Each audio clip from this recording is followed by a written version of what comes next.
ചില ആൾക്കാർ ആ ക്രിസ്തുവിൽ വിശ്വസിക്കുന്നത് അത് നിങ്ങളുടെ ക്രിസ്തുവിലുള്ള വിശ്വാസം അച്ചിട്ടതാണോ അല്ലയോ എന്നറിയാൻ വേണ്ടിയാണ് ഇതുപോലെ ഇടയ്ക്കുള്ള ആകസ്മികമായ ക്ലേശങ്ങൾ. അത് നിങ്ങൾ മോശമായിട്ടൊന്നുമല്ല.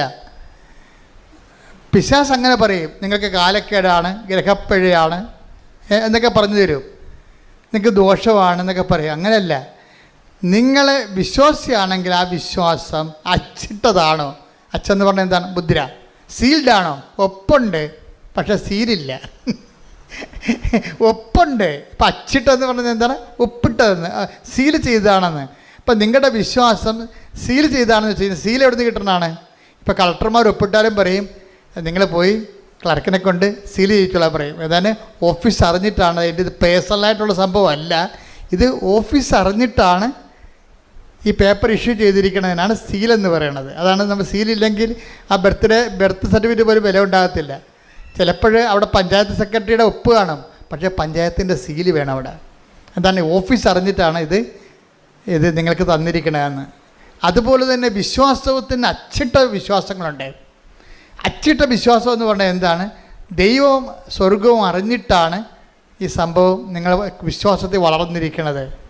നിങ്ങളുടെ വിശ്വാസത്തിൻ്റെ പേഴ്സണലായിട്ടുള്ള ഉദ്യമങ്ങൾ മാത്രമല്ല, ദൈവത്തിന് നിങ്ങളുടെ വിശ്വാസ വളർച്ചയെക്കുറിച്ച് അറിയാം.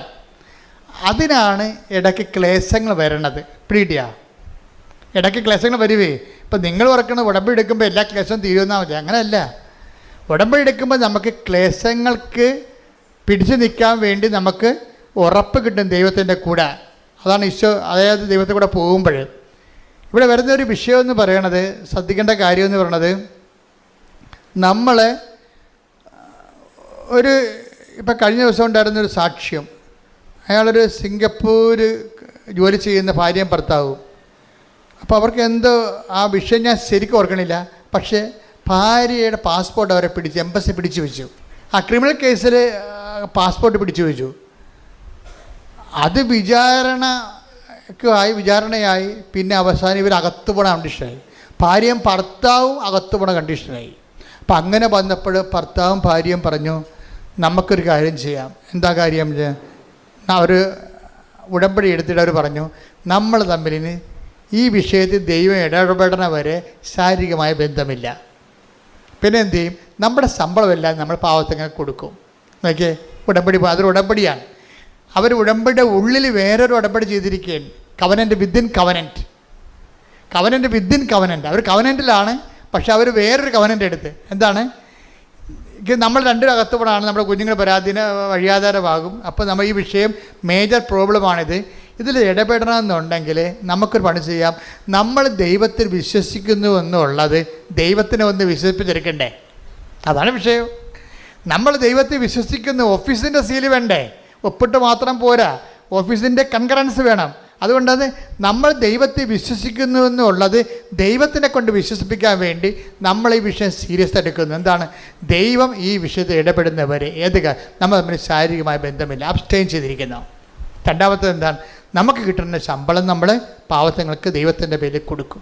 അപ്പോൾ ദൈവത്തെ മനസ്സിലാകും നമ്മൾ ദൈവത്തിൽ വിശ്വസിക്കുന്നുവെന്ന്. പിന്നെ എന്താണ്? ആ വിഷയം ദൈവം ഇടപെടും. അതൊക്കെ. അപ്പോൾ അവർക്ക് വന്ന ഒരു ഭയങ്കര പ്രശ്നമാണ്. 2 കുഞ്ഞുങ്ങളുണ്ട്. അതിനെ ഇവർ ജയിലിലായ കുഞ്ഞുങ്ങളെ വളർത്താൻ പറ്റത്തില്ല. പക്ഷേ ആ വിഷയത്തെ അവർ കാണുന്നത് എന്താണ്? ഞങ്ങൾ ഇത്രയും കുഞ്ഞുനാൾ മുതൽ പ്രാർത്ഥിച്ചു, കുഞ്ഞുനാൾ മുതൽ ദൈവമെന്ന് വിളിച്ചു, പെരുന്നാൾ നടത്തി, എല്ലാ കാര്യവും കുടുംബ പ്രാർത്ഥന മുടക്കാൻ പോയിട്ട് ഞങ്ങൾക്കിങ്ങനെ സംഭവിച്ചില്ല എന്നല്ല അവർ പറയണത്. അവർ പറഞ്ഞത് എന്താണ്? നമ്മളിത്രയും വൃത്തിയും മെനയായിട്ട് ജീവിച്ചിട്ട് പോലും നമുക്ക് ഇഷ്യൂ ഉണ്ട്. അതിൻ്റെ അർത്ഥം എന്താണ്? നമ്മൾ ദൈവത്തിൽ വിശ്വസിക്കുന്നു എന്നുള്ള കാര്യം ദൈവത്തിനെ വിശ്വസിപ്പിച്ചെടുത്തിട്ട് ഓഫീസ് സീല് വാങ്ങിക്കണം, അച്ചിട്ട് വാങ്ങിക്കണം, സ്വർഗത്തിൻ്റെ സീൽ. ഇപ്പം നമുക്കുള്ള പ്രശ്നത്തെ ഒപ്പ് മാത്രമേ ഉള്ളേ, സീല് മേടിക്കണം. അതാണ് വിഷയം. ഉടമ്പടിയിൽ വൃത്തിയും മെനവായിട്ട് നിങ്ങൾ ഇൻവെസ്റ്റ് ചെയ്താൽ ഓഫീസ് സീല് കിട്ടും. ദൈവത്തിനെ വിശ്വസിക്കണ്ടേ? ദൈവത്തിന് വിശ്വസിക്കണമല്ല നിങ്ങളാ. അതുകൊണ്ട് അവരെന്ത് ചെയ്യും? നമ്മളിനി ശാരീരിക ബന്ധമില്ല. ആ സാക്ഷി നിങ്ങൾ കേൾക്കണം കേട്ടോ, അപ്പീൽ ചെയ്തിട്ടുണ്ടേ. പിന്നെ എന്താണ്? നമ്മുടെ സ്വത്ത് നമ്മൾ പാവത്തിന് കൊടുക്കും, ആവശ്യക്കാരന് കൊടുക്കും. അപ്പോൾ ഇത്രയും വലിയ ത്യാഗം ചെയ്യുമ്പോൾ ദൈവത്തിന് മനസ്സിലാകും നമ്മുടെ വിശ്വാസം എന്നുള്ളത് സത്യസന്ധമാണ്, വെള്ളം ചേർക്കാത്തതാണെന്ന്. എൻ്റെ ദൈവവേദനെ എന്തെങ്കിലും ഇഷ്യൂസ് ഇതുപോലെ വരുമ്പോൾ നമ്മുടെ വിശ്വാസം വെള്ളം ചേർക്കാത്തതാണെന്ന് നിങ്ങൾ ദൈവത്തെ ബോധ്യപ്പെടുത്താൻ വേണ്ടി നിങ്ങൾ ഉടമ്പടിക്കുള്ളിൽ വേറൊരു ഉടമ്പടി കൂടി എടുത്തു കഴിയുമ്പോൾ നമുക്ക് ജീവിതത്തിൽ ദൈവത്തിൽ വളരാൻ പറ്റും. വളരണം, നിങ്ങൾ വളരട്ടെ. വിശുദ്ധവാരം അതിനായി വിനിയോഗിക്കാം. ദൈവം അനുഗ്രഹിക്കട്ടെ. Praise the Lord.